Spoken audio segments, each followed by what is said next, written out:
Là, elle est très douée en coup de cœur. Et elle a un coup de cœur aujourd'hui pour la Cité des Papes, qui va se transformer le temps d'un week-end en Cité des Livres. Regardez, c'est la chronique coup de cœur de Virginie Dubois qui arrive tout de suite.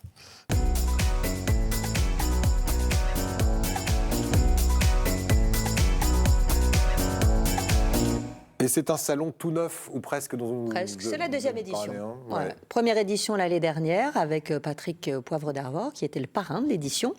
Et donc ça a bien fonctionné, donc ils ont remis ça cette année. Et ce qui est très sympa en fait, alors d'abord moi je trouve que c'est toujours une bonne idée de faire découvrir le livre, d'amener les gens à lire, à acheter des beaux livres ou des romans, enfin c'est toujours une belle initiative. Et là ce qui est très sympa en fait c'est qu'ils font ça dans les théâtres parce que avec la fondatrice, il y a Gérard Gélas du théâtre du Chêne Noir qui a eu envie aussi de se lancer dans l'aventure. Alors pourquoi ? En fait, c'est un petit peu parti d'une idée, c'est que Avignon, l'été, il y a énormément de touristes, il se passe plein de choses évidemment, avec le festival de théâtre.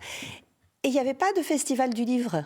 Et c'est quand même étonnant parce qu'on parle de théâtre et le théâtre vient souvent de la littérature.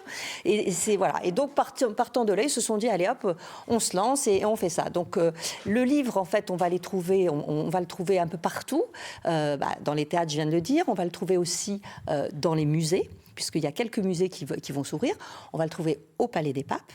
Et puis aussi dans les hôtels, parce que la fondatrice est à la tête d'un gros groupe, et donc elle va ouvrir des salles pour des conférences, pour des causeries, pour des débats, voilà. D'accord. Donc le livre est dans tous ses états, il y a 16 lieux, 127 auteurs présents et 85 événements, c'est quand même pas mal. Ah oui, beaucoup. Ouais. Donc ces événements, c'est quoi ? C'est des conférences, des ateliers, c'est ça. Des choses très pratiques. Ouais. Alors parmi les parrains de cette année, je voulais souligner que nous avons Pierre Assouline, qui est donc membre de l'Académie Goncourt, qui fait des chroniques également radio, qui est le biographe réputé de Simenon, qui a écrit « Tu seras un homme, mon fils ». Et d'ailleurs, il va faire une causerie autour de ce livre. Il y aurait également Dany Laferrière, qui a eu le prix international de littérature en 2014 pour Énigmes du retour, qui est entré à l'Académie française en 2013 au second fauteuil, ce qu'on appelle le second fauteuil d'Hector Bianchotti, et qui va également faire une causerie avec J'écris comme je vis. Voilà. Très bien.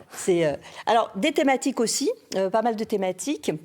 Il y aura des thématiques politiques, il y aura des thématiques sur le développement personnel, et puis évidemment des thématiques de littérature parmi toutes les rencontres. Alors je vais vous en donner quelques-unes comme ça pour vous donner une idée des conférences causeries, débats auxquels vous pouvez assister. Par exemple, en ce qui concerne la littérature, comment écrire son premier roman, Nègre littéraire, confidence interdite, ça peut être sympa, ce sera animé ça par Gérard Morel. La puissance de la littérature, bien sûr. Dans le développement personnel, c'est par exemple, grandir auprès d'un père toxique, du poison au pardon, c'est Cécilia Duterre qui animera ça. Apprendre à méditer, oui, pourquoi pas, on peut apprendre à méditer. C'est vrai qu'il y a de plus en plus de livres sur le développement personnel.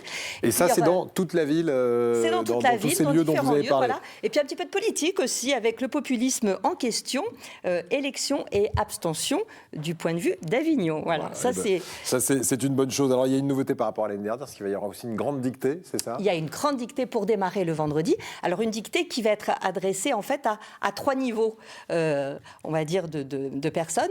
Les juniors, parce que et des seniors qui seront des seniors confirmés, par exemple des professeurs de lettres qui auront une dictée un petit peu plus corsée, et les seniors amateurs comme vous et moi, Eric, on pourrait participer à cette dictée demain. Ce sera pour l'ouverture et la dictée sera lue par Véronique Geneste. Très bien, oui, en plus ils ont vraiment des personnalités qui viennent volontiers. J'ai vu Anu Dupéré aussi passer dans les écrans. Et d'ailleurs la dictée a été réalisée par un spécialiste qui est Philippe de Soulière, et il a écrit pas mal de livres qui sont assez intéressants, dont Sans faute ou sans faute. Voilà, c'est un salon qui s'appelle l'autre festival qui ouvre les livres. Pourquoi ? Alors, qui ouvre les livres parce qu'en fait, c'était pour faire le pont avec justement le festival de théâtre. Et donc, quand même, dernière chose importante, c'est que dans les nouveautés de cette année, il va y avoir un prix qui va permettre à un auteur non édité de pouvoir éditer et d'être vendu en librairie. Donc je trouve que ça, c'est une belle opération. Eh bien, écoutez, merci beaucoup. Ça se passe à partir de demain et tout le week-end. Pour 3 jours. À Avignon, qui devient donc pour le coup et donc, la cité des livres. Il faut taper sur Internet l'autre festival, vous aurez toutes les informations. D'accord. Festival qui ouvre les livres. Le festival qui ouvre les livres. Donc vous saurez pourquoi en y allant, peut-être. Merci beaucoup, Virginie.